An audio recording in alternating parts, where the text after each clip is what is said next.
Hi everyone, welcome to lesson 5.1.2, and in this lesson we will be looking at the remainder theorem. Given the following, identify the corresponding binomial factor of p of x. Okay, so in this case right here, we just want to figure out what the binomial factor is that's being implied by this expression. So we know that some polynomial evaluated to 5 is equal to 0.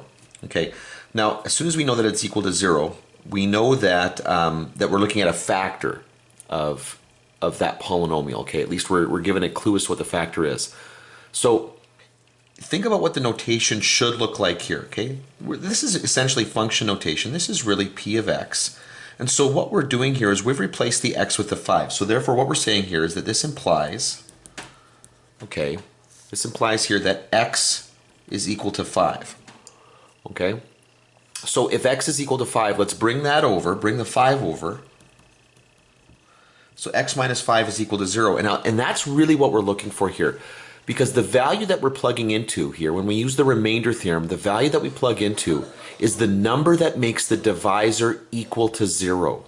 Okay, that's always what we're doing. So we're assuming at this point here that this is my divisor, because let's think, if x is equal to 5, if you plug x in, 5 minus 5 is equal to 0. That's what makes this equal to 0. So that means, therefore, that x minus 5 is a factor of p of x. Okay? Come over here. Same thing, basically exact same expression here. Remember that this implies, because of where the x should go in the function notation, this implies that x is equal to minus 2. And if we bring that over, we'll get x plus 2 is equal to 0. And again, there's my little polynomial. Okay, the little one right here, it's equal to 0. That's my divisor then, equal to 0. So that implies, therefore, that x plus 2 is a factor of p of x. Okay, now bearing that in mind, when we come over here, see, it would be very tempting to look at this and approach this the wrong way. Okay, what you don't want to do is you don't want to get used to just bringing stuff over, the way we've done it here. So if you see x equals 5, just subtract the 5, x equals negative 2, add the 2 here. Because this implies, okay, that x is equal to 6 over 5. Now, if you just make this x minus 6 over 5 is equal to 0, you're actually missing a little bit in this problem here. What you want to do is you first want to multiply through by 5 to make this 5x is equal to 6, and then bring the 6 over to make this 5x minus 6 is equal to 0. And so this implies, okay, that 5x minus 6 is a factor, okay, of p of x. 5x minus 6, not x minus 6 fifths. I want to explain that really quickly here, okay? Because take a look at this. Let's just assume here that you've got this polynomial down, so you've got this all worked down, is equal to 0, and you've got 5x minus 6 here, okay? If I was to ask you what the zeros are, you'd set this equal to 0, then you would set this equal to 0, 5x minus 6, you'd set that equal to 0, you'd bring the 6 over, you'd divide by 5, and you'd get x is equal to 6 fifths, and that's the root that you would get if this was a factor, okay? Now, but think about what I did to go from this factor to this solution here. I added the 6, and then I divided by 5. There was two operations, addition and then division here, okay? If you go backwards by simply taking this 6 fifths and subtracting it, you've only reversed one of those operations. You haven't reversed both of them, okay? And so what you're looking at here, if all you do is make this x minus 6 fifths, is you're only doing kind of part of the work there. Please make sure to bring the 5 up via multiplication and then use addition subtraction to bring that other term over, and you should be fine every time. Using the remainder theorem, determine the remainder when x cubed plus 5x squared minus x minus 8 is divided by x plus 2. Then check your answer using synthetic division. Okay, so we're going to use the remainder theorem here to find the remainder when we take this x cubed plus 5x squared minus x minus 8, and we're going to divide that by x plus 2. Now to use the remainder theorem, what we're going to do is we're going to take a look at that divisor, and I got to think, what value is going to make this equal to 0? Okay, and the reason why that's important is because if this is rewritten, if this division statement that we're implying here is rewritten in a specific way here, if I make the divisor equal to 0, the only part of the expression that I would be left with would be the remainder. That's what makes the remainder theorem work. Okay, so what number would make this divisor equal to 0 when I plug it into x? Well, the answer is -2. So what I'm going to do is I'm going to evaluate this polynomial here where x is equal to -2. So I'm going to evaluate this at -2, and that's going to get me -2 cubed plus 5 times -2 squared minus -2 minus 8. Okay? And that's going to equal, well, -2 cubed is going to be -8. -2 squared is 4 times 5 is 20. -2 is going to be +2, then minus 8. And what have we got here? We've got -8. -8 is -16 plus 22. It's just going to give us +6.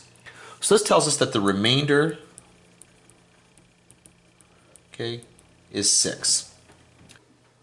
Now we've also been asked to verify that this is true using synthetic division.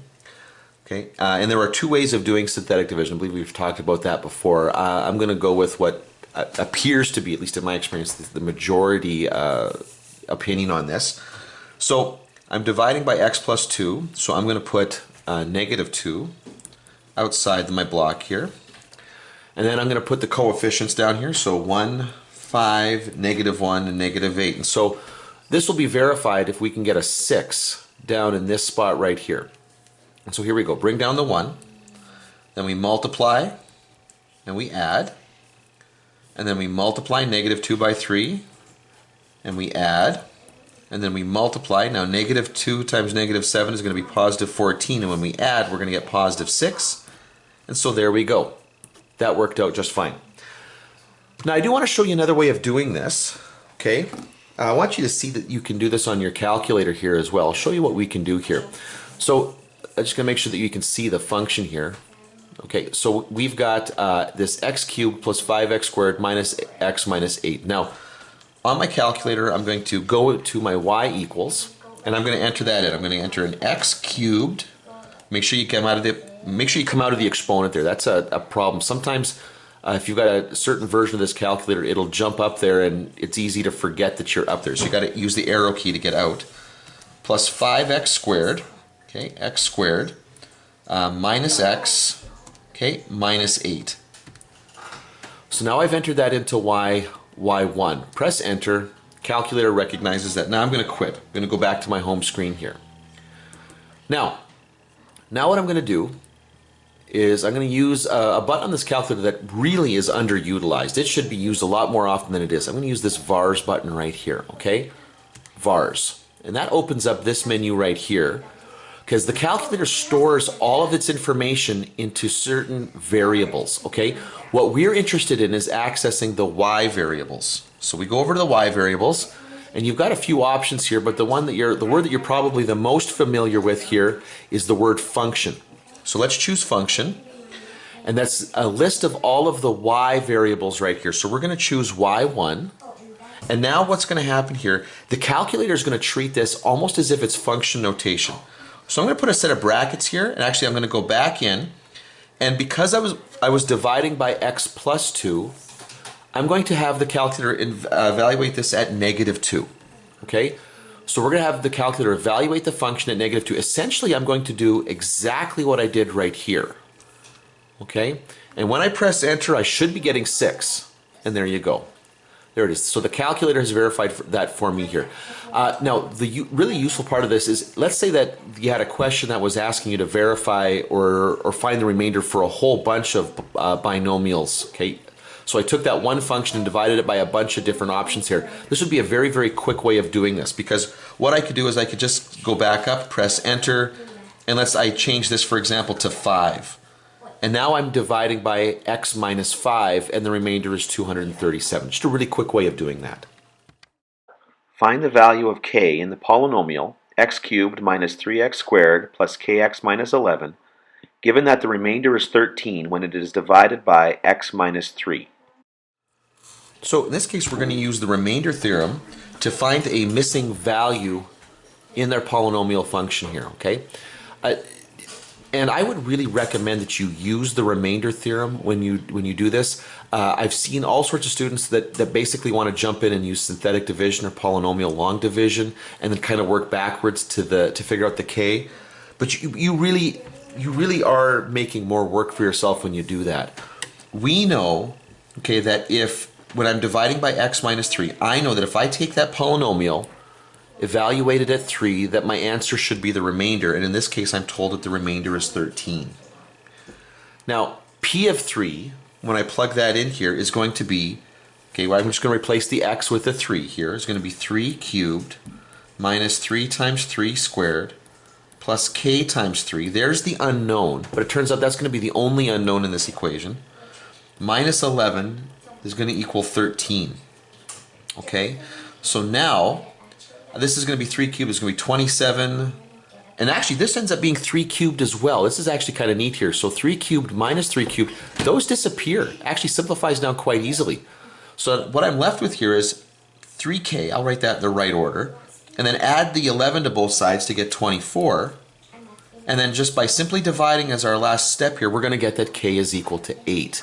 See, this is much, much simpler than it would have been if you had tried to set up the division utilizing k as just a variable along the way and then setting the final value equal to that 13, the remainder. I think this is a much more direct way of doing it, and the one that really the curriculum wants you to do. P of x equal x cubed plus ax squared plus bx minus 33. If it is true that the remainder is 45 when p of x is divided by x plus 2, and that x minus 3 is a factor of p of x, find the values of a and b. Okay, this next question, this is actually a really good question. It's an excellent question because it requires you to go back kind of in your head and think about math that you would have done in grade 10, okay, in the Math 10 course here. Because in order to solve this question, we're going to set up a system of equations that I need you to solve. So first of all, let's take a look at the information here. It says that it's true that the remainder is 45 when we divide the polynomial by x plus 2. Well, let's just think about what that says here. When we divide this polynomial by x plus 2, in other words, if I substitute in negative 2 into the equation, the remainder is 45. So p at negative 2 is equal to 45. So based on this expression here, what does that mean? Well, that means 45 has got to equal negative 2 cubed plus a times negative 2 squared plus b times negative 2, minus 33. Okay? So it's going to be 45 is equal to, what do we got here? This is going to be negative 8, plus it's going to be 4a minus 2b minus 33. And now I've got this negative 8 and this negative 33. Okay, put those together. What have I got? Negative 41. Bring that over to the other side here. We'll get 86 is equal to 4a, sorry, I wanted to put a plus sign there. That's not true. Minus 2b. And that's great. This is wonderful. It's almost as simple as it's going to get here, but I'm kind of lazy, so I'm going to divide everything through here by 2 to take it down to 43 is equal to 2a minus b. Okay? So now let's take a look at the next equation. And in this case here, we're told, up here, that x minus 3 is a factor. Now, what does it mean to be a factor? Well, it means that the remainder is 0. So that means if I plug in a positive 3 into that, I should be getting a 0 as a result. What does that mean? Well, 0 should be equal to 3 cubed plus a times 3 squared plus b times 3 minus 33. Or in other words, 0 should equal 27 plus 9a plus 3b minus 33. Now what do we got here? 27 minus 33, that's going to be negative 6, but bring that over, so we'll get 6 is equal to 9a plus 3b. And that's wonderful, but I can take it one step further. I can divide everything through here by 3 to get 2 is equal to 3a plus b. And now I've got a nice little system of equations here. So now we're going to solve the system. Okay, so we got this 43 is equal to 2a minus b. There's our first equation. 2 is equal to 3a plus b. And I'm going to try to choose the laziest way I can around this because I don't want to work too hard. And it turns out this is actually quite easy to solve because the coefficients of the b variable here are negative and positive 1. So if I was to just add those two equations together, that will get rid of the b variable for me. So add them together, and we'll get 45 is equal to 5a, and do the division, we know that 9 is equal to a. Perfect. So that's half the work done. Now to finish this, what I got to do is I got to just substitute that value back into one of the originals here. And you know what? Again, I'm pretty lazy. I'm not going to do the one with the 43 in it. I'm going to use this one. Okay? So 2 is going to equal 3 times 9 plus b. Okay, well 3 times 9 is going to be 27. So 2 is equal to 27 plus b. And bring that over and we'll get that b is equal to negative 25. And so those are the solutions that I'm looking for. Those are the values of a and b. A is 9, b is negative 25.